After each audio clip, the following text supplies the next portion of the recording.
Bonjour à tous, aujourd'hui on va parler réglage et plus particulièrement le réglage du rec, donc son fonctionnement, comment le régler.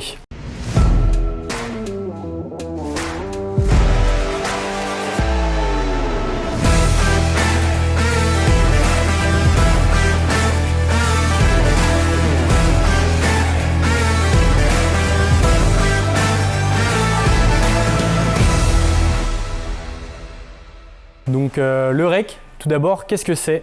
Donc c'est l'angle formé entre la carène de la planche et le fuselage.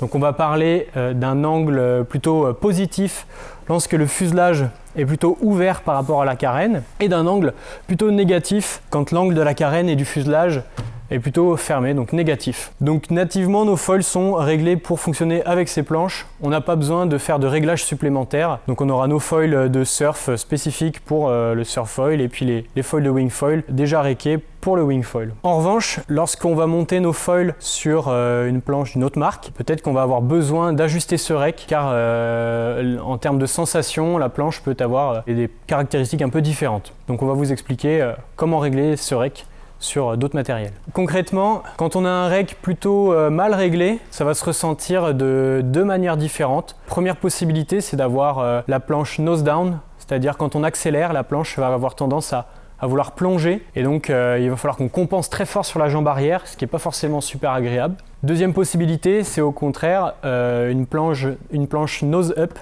donc qui va pointer vers le haut et donc qui va procurer peut-être un peu trop de puissance pour ce qu'on souhaite faire. Donc le but du rec, c'est justement qu'il soit bien équilibré pour qu'on soit équilibré sur nos deux jambes ou équilibré par rapport à notre style de navigation. Plusieurs méthodes pour régler ce rec. Donc on peut régler directement le rec via la platine, donc avec des cales, donc c'est-à-dire on va mettre plus d'épaisseur à l'avant ou à l'arrière de la platine. Donc à l'avant de la platine, si on met de l'épaisseur, ça va être pour ouvrir le rec, donc pour des pratiques plutôt à haute vitesse, donc en wing foil. Et pour avoir un rec négatif, on va plutôt avoir tendance à mettre de l'épaisseur sur l'arrière de la platine. Donc pour une pratique plutôt surf foil, sub foil et wing foil downwind. Donc des pratiques qui se font à basse vitesse. Deuxième possibilité, nous on peut régler également l'incidence de l'aile.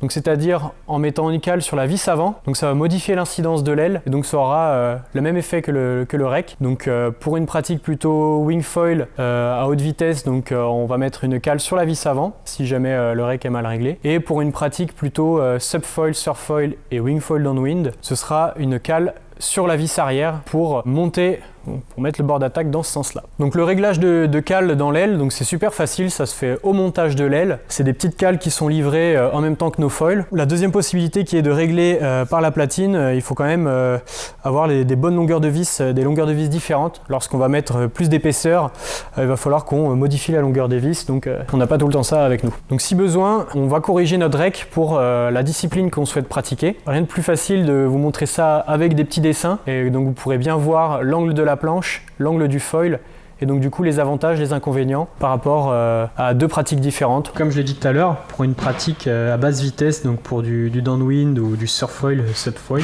on préfère avoir un angle de rec négatif, donc c'est-à-dire l'angle entre le fuselage et la planche fermée, car à basse vitesse on navigue avec un angle d'incidence assez élevé du fuselage. Donc on navigue comme ça, planche à plat.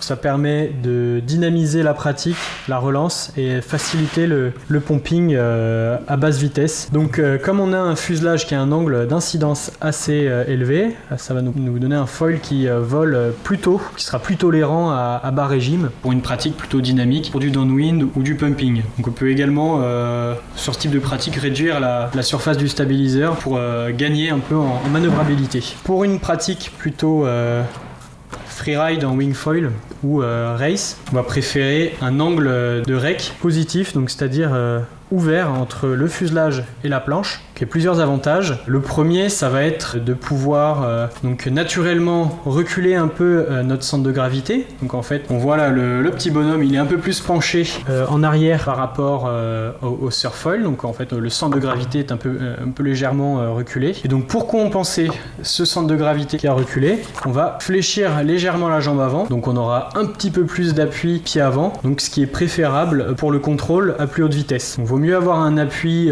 constant sur la jambe avant avant à plus haute vitesse. Ça améliore le contrôle plutôt que d'avoir un appui qui jongle pied avant, pied arrière. Le deuxième avantage de ce rec ouvert, ça va être pour les touchettes à haute vitesse. Donc le problème le plus récurrent quand on est nose down à haute vitesse, c'est que la planche, lorsqu'on va toucher l'eau, elle va toucher plutôt par l'avant de la planche. Donc on va avoir une surface mouillée sur l'intégralité de la planche, ce qui va avoir tendance à freiner brutalement si on est à haute vitesse. Avec un rec plutôt ouvert, lorsqu'on va toucher, ça va être plutôt localisé sur l'arrière de la planche. Donc ça va réduire l'effet frein brutal. Donc ce qui est préférable pour cette pratique. Donc pour mesurer son rec, c'est super simple. On prend une appli niveau à bulle sur le téléphone. On positionne le téléphone à la base du mât, donc sur la carène de la planche. On calibre à 0. Ensuite, on vient mesurer l'angle sur le fuselage. Donc pour une pratique plutôt subfoil, downwind et surfoil, on est sur des recs plutôt négatifs, entre moins 3 et moins 2 degrés. Et pour une pratique plutôt freeride, free race en wingfoil, on est sur des recs positifs, donc entre 0,5 et 1,5 degré. Si vous avez des doutes sur vos réglages et vous n'êtes pas certain, n'hésitez pas à nous contacter, on saura vous aiguiller pour booster votre matériel et pour plus de fun à l'eau. À bientôt!